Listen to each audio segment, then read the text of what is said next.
Corpsey is one of my oldest and most trusted correspondents. I used to read his emails on the programme before Twitter was even invented. But he has now tweeted me, and he said, fines mean it's legal if you can afford it.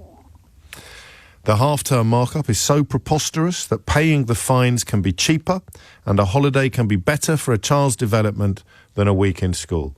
And it is a testament to the quality of his contributions over the last 20 years that he's made me think I might have got this wrong. But I don't think I have. Not yet. Laura is in Stamford in Lincolnshire. Laura, what would you like to say?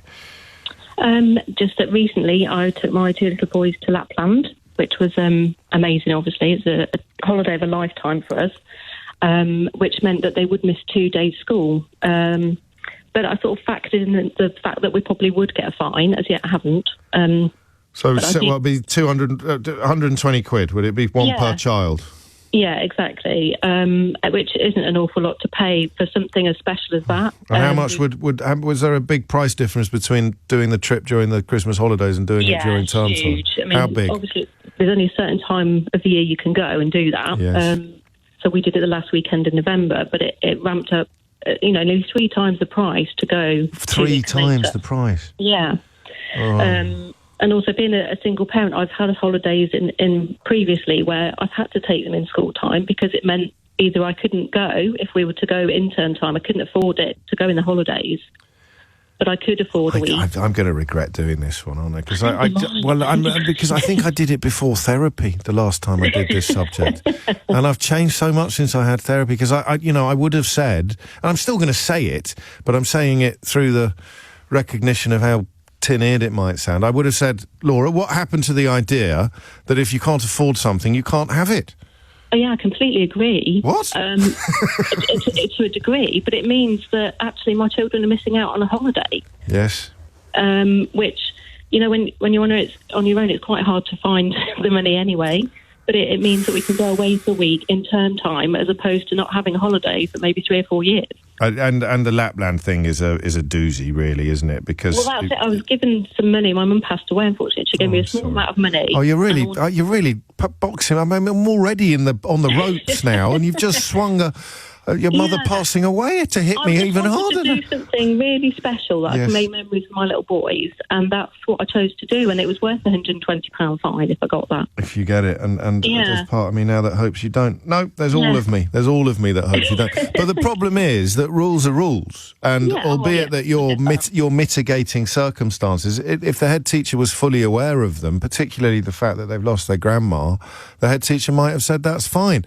But my old-fashioned self says it should be their decision, not yours. Yeah, and I think maybe a case-on-case basis would work better because everybody's situation now is very different.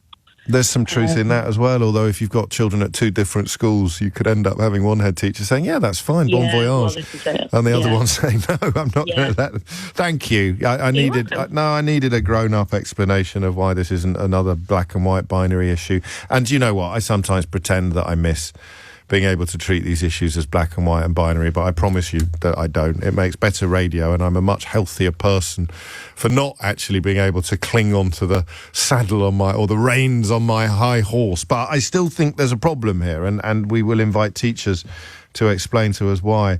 I think Alan Bromley's gone in a bit hard. Staggering, he writes. You only have this opinion because you can afford to have it. You might as well adopt the same accent as Rees-Mogg. Nobody has the same. Even Rees-Mogg doesn't have the same accent as Rees-Mogg. Soon as the door's shut behind him, he sounds like Peggy Mitchell out of EastEnders. It's all put on. And the point is this, Al, and I do mean this. Listen, there are holidays that I can't afford during holiday time that I could afford during term time. It's just a question of turning the dial up on the holiday, isn't it? It's the question of how much you can afford. Everyone can afford a better holiday than the one they went on if they went during term time instead of holiday time. So that's not really fair. I might be able to go to the Maldives or something and rent a house with a waterfall in it. I don't know.